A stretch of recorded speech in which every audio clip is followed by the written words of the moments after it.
Hello and welcome to the show. This is Do All the Things. On today's episode, another computer build. This time, some used, some new, built into a Corsair 4000X. Chosen because it was the only case Best Buy really sells. But it seems like it's going to be a decent one. Stay tuned to find out.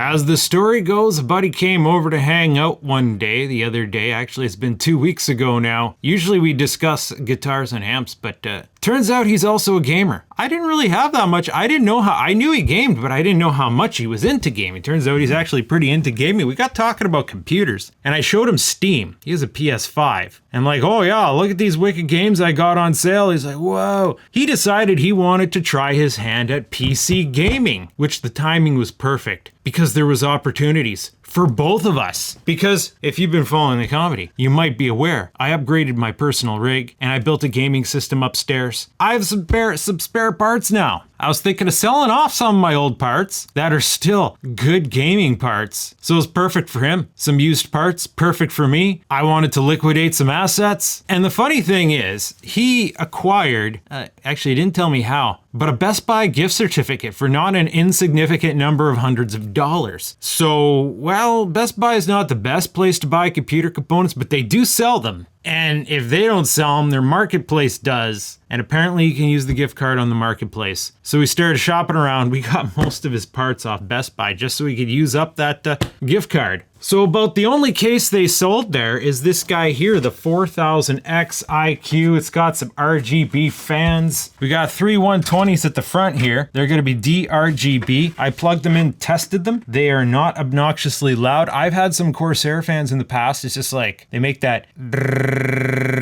motor noise. I can't stand that. These ones don't do that. They're decent, quiet fans. They don't have the wank window for the power supply. That's okay. It has the recessed interface card slot. It even has this, the vertical mount for the GPU, but it doesn't give you the other accessories you need to use that. It's just an option. It looks like it's really close to what's going to be the window, so not recommended unless you're water cooled. It does seem like it's going to support an appropriate amount of water cooling. On the top we have a dust guard where you don't need it because it's usually an outtake. 120, 140 mil support, pretty wide. Those rads will well clear the board. That's good. Magnetic.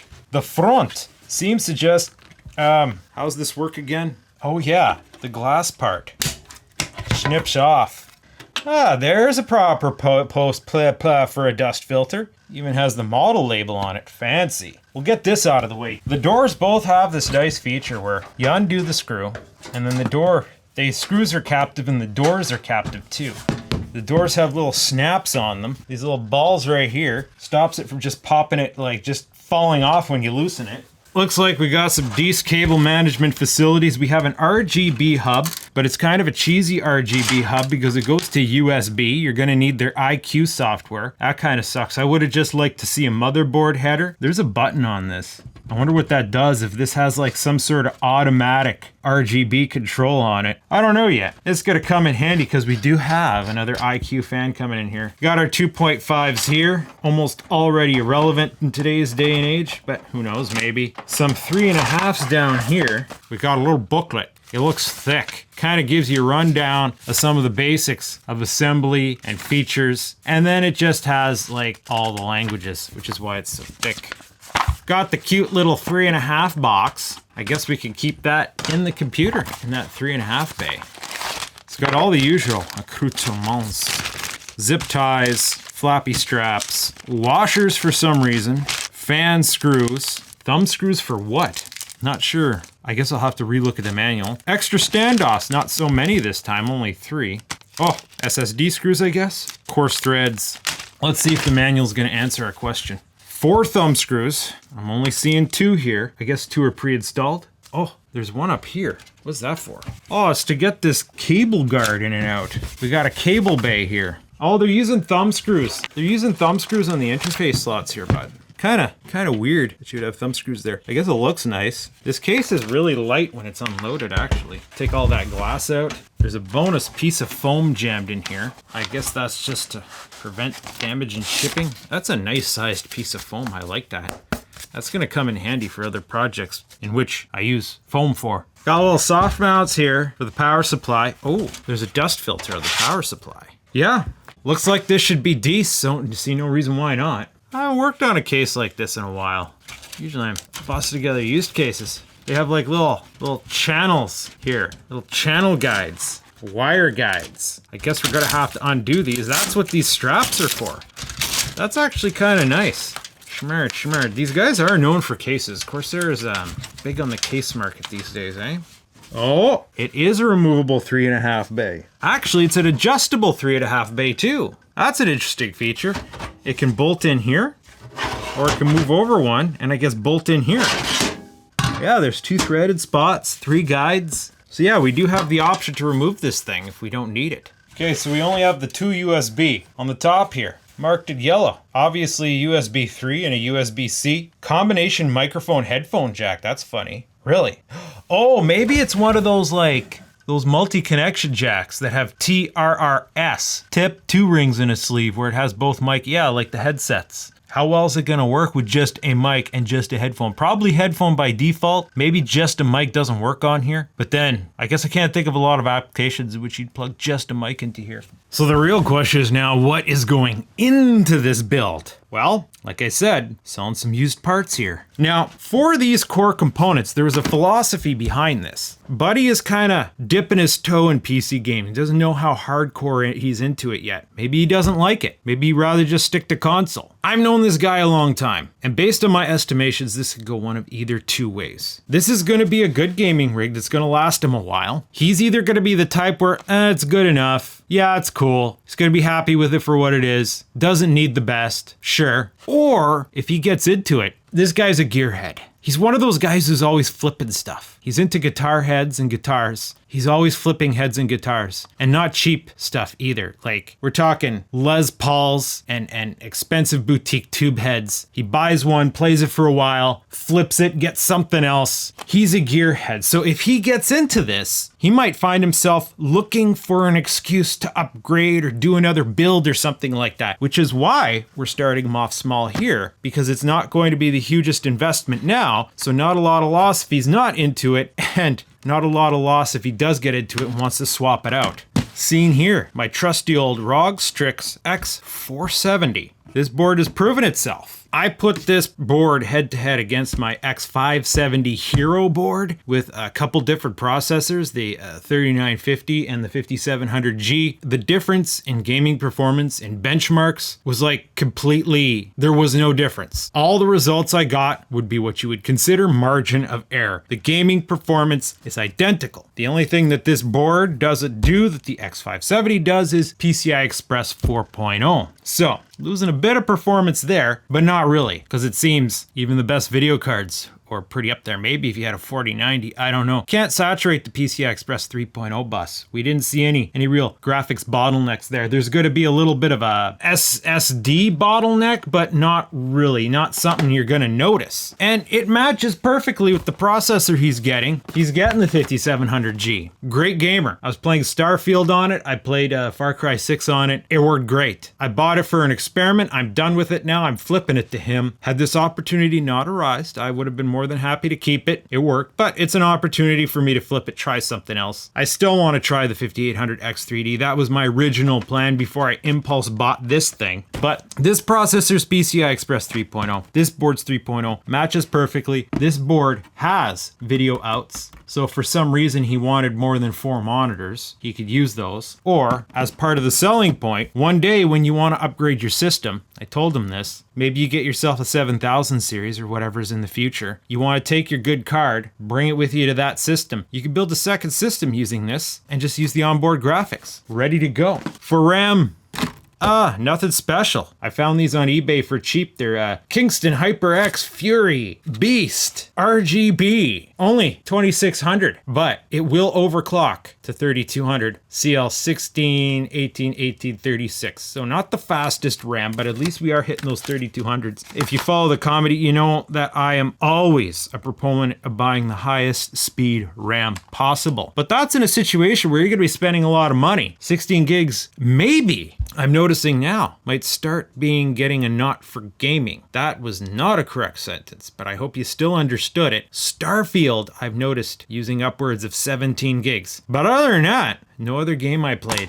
needed more than 16 gigs. So this will tide him over. For the SSD, I always just use Western Digital's SN850X, so their flagship line, 1 terabyte. We were debating whether we want 1 terabyte, 2 terabyte. I run it on 1 terabyte. It's been fine. You know, you can install a few games at once and then I just uninstall and offload games when I'm done with them. And like I said, we can always add more later. This is the only one you could get. 2 terabyte was back ordered. Again, this is going to be a little bit throttled in PCI Express 3.0, but maybe only with the continuous read and write. The IOPS should still be there. I've seen IOPS like this or higher on PCI Express 3 drives before. That's where you could have the fastest interface of the world. You need those IOPS, those random reads and writes. Something a little bit less interesting, but still kind of valid. Something that I was interested in, because you're gonna need the Bluetooth and the Wi-Fi. I got this card here, the Asus AX3000. This was the criteria. We wanted to have Wi-Fi 6, it would support all the new Wi-Fi, Bluetooth, and I wanted it to be internal, not an awkward dongle. I like dongles for stuff that's optional,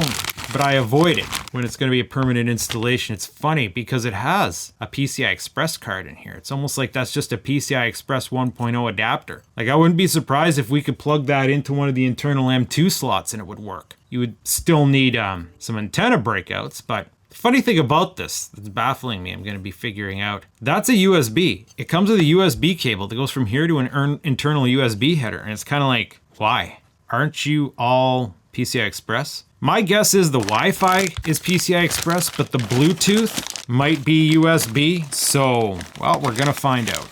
To cool that CPU, we got them sold on an AIO.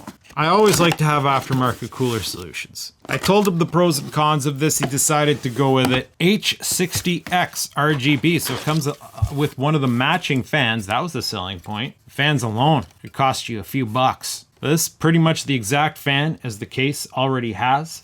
And it already plugs into that iCUE header. It's a 120. Probably going to stick it on the back. Classic 120. This processor's only a 65 watt TDP. This is going to be lots for it. I warned him that the only downside is if you upgrade the future, you get yourself a much higher wattage CPU. This might not cut it. It'll do the job at least as good as like a stock heatsink fan. But I also, the philosophy here is these things have a lifespan. Like, they're apparently only good for like 5 years or something like that before you're supposed to be replacing them, which is one reason why I don't like AIOs. They're kind of like disposable in that regard, which I do not appreciate. Which means if he upgrades again in a normal upgrade cycle, like in a few years, he might need to consider replacing it anyway, so it doesn't really matter. It comes with a bunch of cables. It comes with an iCUE breakout cable, which is kind of derpy. I wish we had a fan breakout cable. I told him to order one, but he seemed to have forgot, so hooking up the fans is going to be tricky. It comes with like one fan splitter cable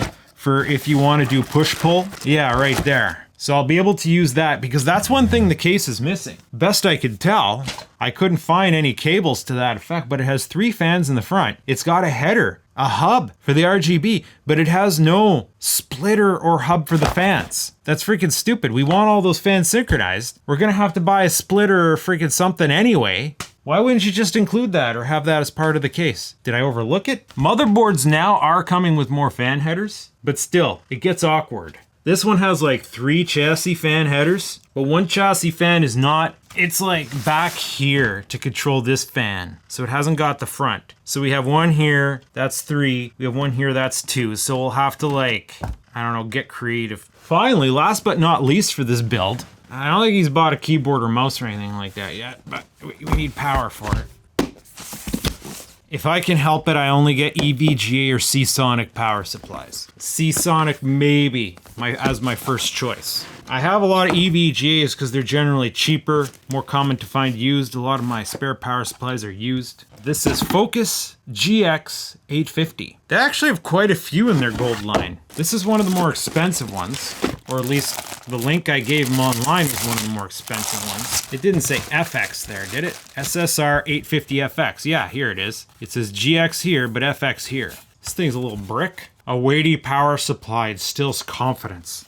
Not sure how much weight actually really matters, but they've gone as far as to add weight to power supplies in the past so that people would have faith in them. More of these guys. We got our little booter upper, fan pumper, 16 gauge iCUE cable. That's okay. Cables are super weird. Well, not super weird. It's just there's a very strange choice that was made. And it's kind of left me like, huh? Okay, so here we have an ATX 12 volt CPU, PCIe 1, PCIe 2, PCIe 3. Yes, pretty standard. Another CPU, so 2 ATX 12 volts. There's our motherboard. Cool. In here, one Molex with 2, that's nice. A SATA with 2, that's nice. Another Molex longer with 3, that's nice. I like when they give us a variety of shapes and sizes. That sucks when you buy a power supply and it just has all the same cables, and either they're really long with a lot on them, and that kind of makes cable management tricky, and then you have to start cutting them. But here they gave us a short Molex with 2, a long Molex with 3, a short PCI or a short SATA with 2, a long SATA with 4, and another long SATA with 4. Realistically, more drives than you will ever need in a properly built computer. If you have more than a couple SATA drives, you're doing something wrong. You should be SATA swapping, you should be docking, or you should be NASing. But this is what I found really freaking amusing, because we have a lot of freaking SATA. 1, 2, 3, 4, 5, 6, 7, 8, 9, 10. But apparently, Seasonic has fathomed that for some, 10 SATAs might not be enough. They included this, a Molex to SATA adapter. I guess maybe if you have some sort of configuration where you're already using the Molexes and then you just need to get power to some accessory that's not a hard drive, you could use this, but that seems incredibly redundant to me. Incredibly redundant.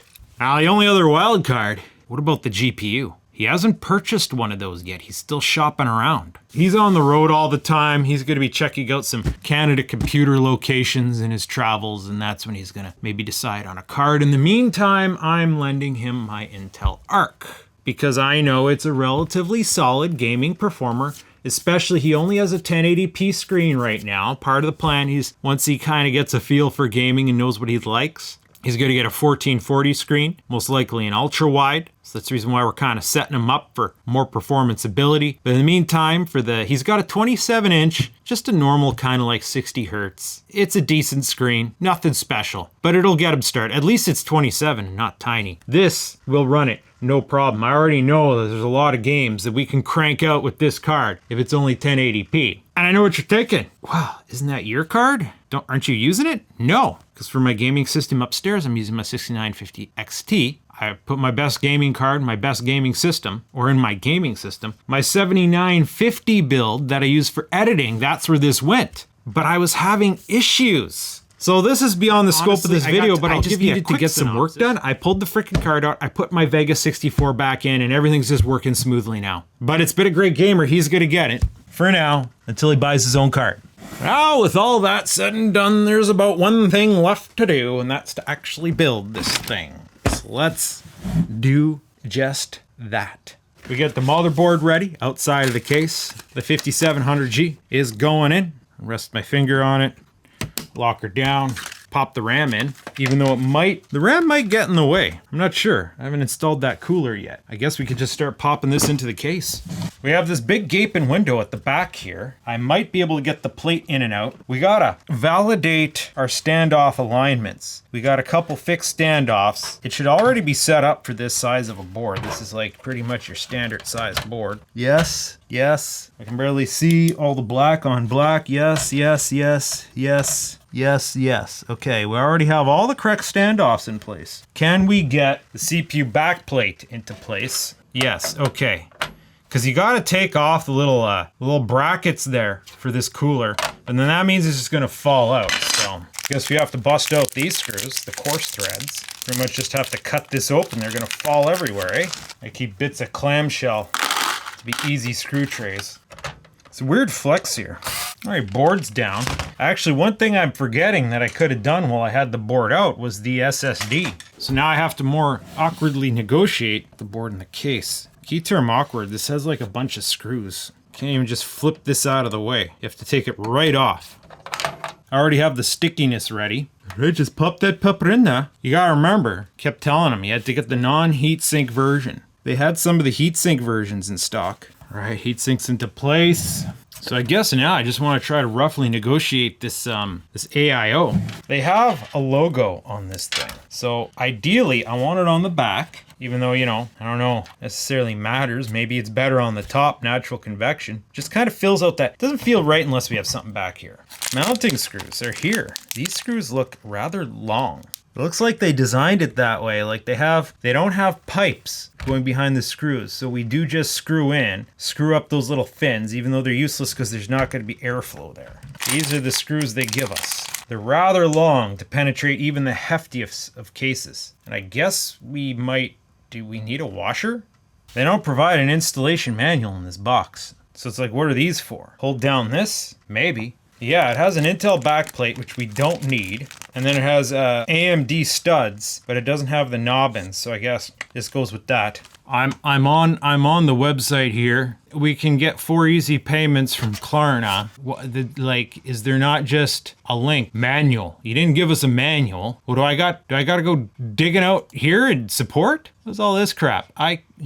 This is downloads. Oh, this is for older ones. Nobody uses this crap. Why when I click back, it brought me all the way to here? Okay, this is frigged, bud. What does the box say? Nothing. And what the hell's this thing for? Those look like AMD studs too, with some sort of fancy bracket pieces. This is AM4, or these AM5 right here. Oh, we have to change out this thing. Well, this is fun. We just kind of like guess through how to do things here. See, what I want to know is where do they intend you to use these washers that it came with? I can think of a few spots, but where do you intend? Pro tip, if you're using washers, there's a sharp edge and a soft edge. You want the soft edge towards what you're trying to protect, so the case. The screws go in nice. I'm just going to leave this loose for now. So this little bit of bubbly mischief here. I guess our cables come down. I'm questioning whether or not we can rotate this. It's kind of freaking weird. This looks a bit twisted up. But we can put the pump below the reservoir inputs or the rad inputs, so that's okay. And now we have to snoot our backplate into here and then get these studs into place. You know, sometimes it's nice. Some people, they give us a spacer so that it doesn't float around, but not this one. Tool free, but I want to give these a little bit of a snug here. Not too tight, but like we want it so that if we take this off later, these don't spin loose from the mount and then it just gets all weird. I guess everything in this bag is all Intel and irrelevant. And I guess we have to figure out how to finagle this stuff. It looks like there's pins here or something. Does this, oh, these do just pull off, okay. There's a side with writing that goes face down. All right, okay, well, crisis averted there. Already comes with thermal schmoo. We'll go ahead and capitalize on its existence. And the studs don't stick out. Now this is one spot I would consider using a washer so that this slips independent of this. This is gonna be a little awkward here because we're gonna have to give it the old reach round underneath, push this up. No, these washers take up too much space, so they don't intend you to use a washer here. Maybe they intend you to use one underneath because there's a lot of gap here. There's def gonna be flex on these plates. Yeah, eh? How much tension is gonna be enough tension? Is probably how they intended you to do it. Probably. I wouldn't know. Thanks for providing a manual. Now we shouldn't need more than finger tension to secure these. It's getting tight. We're seeing noticeable bends in these plates. Did they bottom out? I can't tell from here. No, they don't. They're floating. I don't like the idea of cranking these things down as hard as they can go. But like, are we gonna have even tension? Yeah, this is kind of a herpy-derp way of doing things. Like, it works, but those studs are a bit too short. Maybe I needed to put the washer between the stud and the back plate. Raise it up a bit. Maybe we needed a washer there and a washer up here. It'd be nice if we had a manual to tell us this. Why am I on a website called Manuals Plus and not on a website called Corsair? Why is stuff popping up and getting in my friggin' way? Frickin' ads, bud. Get out of here. Oh yeah, they intend you to use the washers for rad mounts. They do not intend you to use the washers for the unit mount. They just say tighten until secure. We have no positive tension. No positive, like, indication of tension. Like, do they really want us to reef down on that crap until it bottoms out? That don't seem right. These metal pieces are bending. I don't think I see warpage in the board. I guess they kind of designed these to flex a bit. All right, well, whatever. Don't damage my crap, Corsair. Should be good to harf the RAM in there now, though. The hell? How come I did that backwards? I'm not bothering peeling stuff. That's for him to do. I don't peel. That's like after delivery to the customer. He gets to do the peel. I guess this gets chuckered in there now. Wires will get fished down around the top. There's a little entryway right here. Scoot that through. Wires are going to be coming out the top, this section here. So basically logos upwards. And they kind of intend us to use the washers here. Washers for the rads, probably the best place for them because it'll incur less penetration. It's very blacked out in here. It's going to be a cute little build actually. Just snuggins these up. Don't need these to be particularly tight, as long as they don't fall out. Determine elevation. We can't go max elevation because it bottoms out.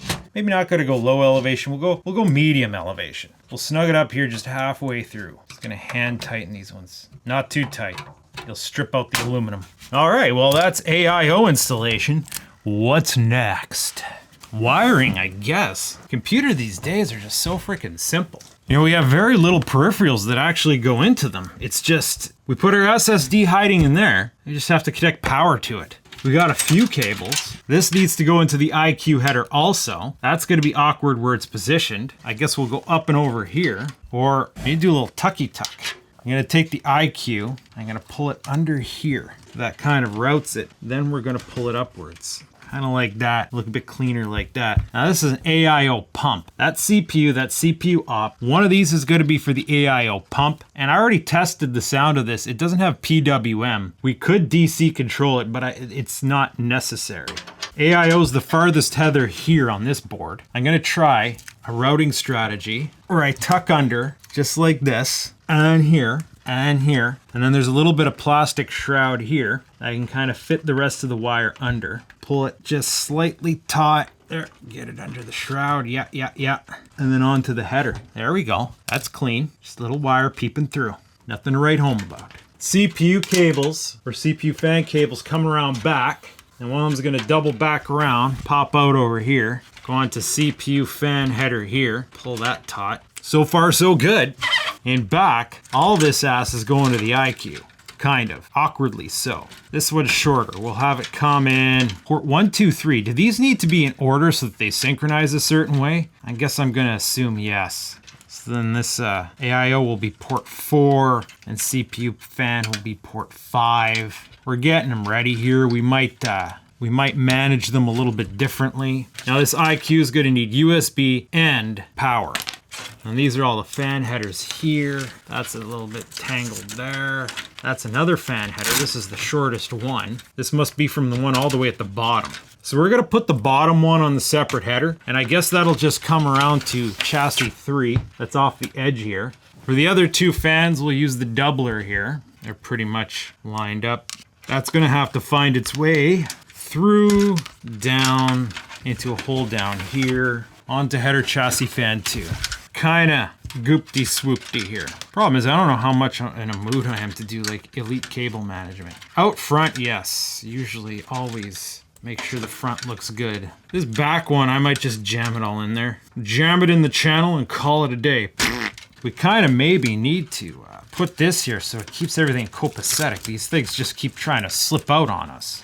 Something like that. Make sure that these things are separate. Got to get this USB into this bundle because this is all the front panel connections right here. What do we got? USB-C, USB 3. C's high. C's gonna go down and then come up. Doesn't look like there's any bias to the USB-C connector. It just kind of goes in there. USB 3 is all the way down here. Hope we got that right, because you know that ain't coming out again. Oh yeah, is it ever? I had an idea on how to reroute it right after I plugged it in, and then it's like, oh, we're gonna rip the header out of the board if we try to remove it. Freaking USB 3. Yeah, like it's already being awkward here. USB 2 for iCUE, iCUESB is what I'm calling it. And what is this? Audio. Audio's always all the way over here. At least on Asus boards. Manages to remain consistent. It's like you can't see what I'm doing on this side. Yeah, USB-C, 3, USB. There's a second USB. Audio's here. One chassis fan here. Front panel's this cluster here. They have no beep. The case didn't come with a beeper. The board doesn't have a beeper. That's always kind of... I like the beep because it makes, you know, post more positive. I like that beep when my computer's booting up. Also, I know this board has error codes. There's no HDD light on this thing, I just noticed. If that's the case, I hook up the power light to be the HDD light because that's more important to me. I like seeing that blink. Me personally, it helps you troubleshoot. You know, it's gonna be pretty freaking obvious when this thing's powered up because it's gonna light up like a Christmas tree. Yeah, I would have appreciated a little PC speaker, but I guess they have to cut corners to pay their shareholders somehow. That's most of this crap installed, just kind of hanging guts loose here. I'm gonna get the Wi-Fi card in now, actually. Because again, the Wi-Fi card has its own little USB cable we have to implement, so need to route that, right? I gotta put it in this one slot right here. That should be in a nice spot, even though, you know, we're gonna have a problem where antennas are gonna wanna stick out in front of the video card. It's not ideal. It doesn't have punch outs. It has a slot thing for every one. You know, I can forgive it when they're missing a couple of these because you're gonna install at least the video card often. But no, they gave us a full complement. Slight alignment issue here. Is that the case or the card? So this plugs into here. I'm gonna unplug that at some point to see what difference it makes. And then we just have a little tuck down. Oh look, this Asus, it's keyed. It has an actual little humpy bump here. That's funny. So does the little connector on the board for Asus. The Asus card matches the Asus board perfectly. Well, we're getting power cables on now. We have the opportunity to plug it in from the front, then flip it and weave it through. PCIe's, I just noticed they did something dumb. Not a fan. They did the dualies. I hate the dualies. Why do you do the dualies? Dualies are pointless. With how much power cards consume, you can't do dualies. If you actually have enough card in this system that you need dualies, chances are you need more power supply, which is going to come with more singlies. So the solution that I have is I will strap down this and tuck it, and then the cable's going to come like this. I usually put the cable at the top, not the bottom, because I don't want to put pull down tension on the back of a card. If it comes from the top, there's a chance it's going to have a little pull up tension help support the card, even though not really. But at least if you do it like that, it kind of hides it decent. This thing's black. And I always use the first one because that's the one that's connected directly to the wire that's supplying instead of jump and loop this way. Now we're getting a bit ahead of ourselves because I'm not ready for that yet. Motherboard's going in next, or at least I think. Due to how narrow this passage is, I don't know, I guess it's gonna go. It's like you want to flip this around, but it's like, is it gonna tuck ergonomically in here? I guess so. Yeah, that'll do. All right, the card's going in now so we can fit those cables. Yeah, there's a little bit of alignment issue here. Like these holes are a bit far out. Now they're a bit high. Gotta loosen this one a bit. There we go. That looks good. Now the only problem with this technique is it's working here because it's gonna wrap around and the cable's going like this, you know? If we have like some Asus cards where that little pip is at the top, then it's gonna be like that and it's gonna be frig ugly. At that point, I would just strategically, carefully cut it off here. Then you end up in the situation, you have this little exposed piece of metal, kind of looks ugly. It'd be nice if we only had 6 pins here, trying to figure out what to do with the extra. You know, they should just put 8 pins. Stop bothering with 6-pin connectors, even if you don't need the power. Nobody is making just 6-pin cables anymore. And then you just have this awkward little thing that you have to hide. Maybe it wouldn't be too bad coming in from the bottom with this one. Well, we'd have that crap exposed. No, bud, stick with the plan. Yeah, this stupid little thing keeps frickin' just sticking out. All dumb-like. No, it doesn't look too bad. Train them a bit tighter. Okay. That means we're ready for a power supply. And maybe we'll use these screws. A little weird flathead. Don't usually use those with power supplies, eh? Fan face down. Oh, it's a little bit tight with some of the cables that are already in here. Yeah, right here. A little bit of a tight squeeze if you have cables coming into here. Pay attention here, because like one time I accidentally went like this, and it just so happens one of the little honeycomb holes here exactly lined up with that screw hole. I thought it was a screw hole. I ended up threading a new hole into the power supply. It's actually kind of nice, these little screws, instead of the big bulky boxy ones. So back at the rear, this crap here is going to be maybe separate, but then we might be able to, like, you know, tucker these in here strategically. Ah, yes, there's points here. Where's those flippy flaps? flappity floopies. Oh, flippity floppity floops. Flippity floppities. All right, it's cable management time.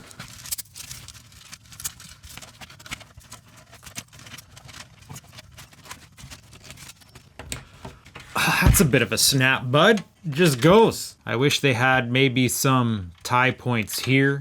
I suppose you could go this way. Yeah, there we go. And I don't bother using the zip ties. I use the twist ties that, you know, come off all the frickin' cables and stuff you unwrap, because they're less of a commitment. If we want to make an adjustment, we don't have to cut and waste. It works. So like I already decided I needed to add another cable to this loop. Bam, in there, right? This thing, there's no solid place to really strap it down unless I could maybe add it to this loop here, but that loop is in the wrong orientation. We could piggyback the loop. Just kind of feed another twist tie through this like that. And yeah, just secure it down. Frickin' secure it down, bud. Now, the question is, after we've done all this fuss, do the 3.5s still fit in here? Because, like, this gets awfully bumpy right here. Yeah, it was tricky, but yeah. So we can still put 3.5s in here, which we will, you know, to hold the little box of junk there. What is this? Oh, there's a little pop out if you have a rod. I didn't notice that. We have this little shroud piece here. If you need more width for a rod, you can pop that in and out. I don't really see how it does that. Oh, comes out from the front top. Okay, there you go. They have all this junk here kind of exposed, but otherwise this is what it's looking like. This build's pretty much done. If I give it power, is it gonna light up? Oh yeah. It's got a memory train. Question is, where's that light? Is it on the button here? So you don't wanna slap this Slim Jim back together so we can get the look. Back panel, there's lots of room here. It should fit together rather nice. Yeah, look at that. Pop. Again, I'm not doing the peel. I do not deprive the customer of that satisfaction. Ah, subtle. It's nice. It's like there should be enough airflow coming in here. And these guys are moving air. I'll have to thermally tune it and whatnot. It looks like, yeah, there is some sort of default goings-onings with that iCUE. Intel Arc has a mind of its own. It has a USB thing too, but it doesn't matter. Yeah, it's a little bit hazy because of the film. But that's gonna be a cute little system. You know, just enough lighting to be tasteful, not enough to not be tasteful. Now, one question on my mind is if I pop her open right quick, the back panel, that iCUE hub has a button on it. What happens if we press that button? Absolutely nothing. Press and hold? Absolutely nothing. What happens if we unplug something from the iCUE hub? Oh, that fan the light went out on the fan. Oh, that was weird. It's like there's some sort of synchronization going on. Unplug a fan, it goes out, but you notice these stop cycling. Yeah, the entire iCUE system stops cycling. Plug the fan in, it's back to normal. I guess there's some sort of intelligence on that hub where once it gets powered up and initializes, it synchronizes all the fans so they kind of work together. But that's good enough right there. We might not even bother with iCUE software for this guy. We'll have to tinker with it. But it's quite possible, like, boom. That's gonna be all the RGB he needs right there. That's all the RGB I'd need. I like the RGB, but I don't like messing with the frickin' software. Lately, my computers, I've just been letting them do the unicorn vomit thing, whatever the default is, and everything's frickin' lit. The Arc has a mind of its own, but yeah. Well, there you have it. That's all we're doing here today, buds. Another nice little sweetie build. Little computer build. There's no point in benchmarking it or testing it or anything for the purposes of this video. I've tested all this hardware before. It's nothing new. Tomorrow I'm going to install Windows on it, do thermal tests, all that stuff, see how this performs. Yeah, I hope you enjoyed this. If you did, stay tuned because I definitely like computers and tinkering on them and building them and stuff. And there's definitely other computer content coming. Get on.